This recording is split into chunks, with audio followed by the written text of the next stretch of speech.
جی السلام علیکم بھائی جان، رات کو نہیں ہے یہاں پہ ڈکیتی ہوئی، ہماری دکان سے چوری ہو گئی، چور آ گئے رات کو اور دکان کے تالے توڑ دیے اور سارا قیمتی سامان اور پیسے نقد لے گئے۔ بھائی ہمارے حکومت بالا سے درخواست ہے کہ یار ان چوروں کو پکڑے جلد سے جلد، اور اعلیٰ افسران سے بھی ہے۔ بھائی میں غریب آدمی ہوں، یہاں پہ دکان میں تھوڑے تھوڑے ہم نے پیسے جمع کیے ہیں، یہ کاروبار چلایا ہے، لیکن ادھر تو یہ بھی سیف نہیں۔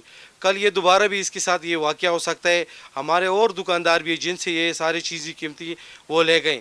ہمارا حکومت سے اور خاص کر پولیس سے، آئی جی صاحب سے یہ درخواست ہے کہ ہمارا یہ جو نقصان ہوئے اس کا ازالہ کرے، اور حکومت سے ہماری درخواست ہے کہ ہماری سیکورٹی رات کو لیے، یہ مارکیٹ کسی وقت بھی چور آ سکتے ہیں، تالے توڑ دیتے ہیں اور سامان لے جاتے ہیں، تو ہماری بہت گزارش ہے پولیس سے کہ ہمارے ساتھ مدد کرے۔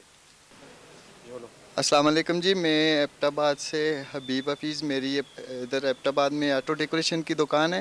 رات کو ہماری مارکیٹ میں ادھر چور پڑے ہیں، تو کچھ دکانداروں کا بہت زیادہ نقصان ہوا ہے، کچھ کو اللہ نے بچا لیا ہے۔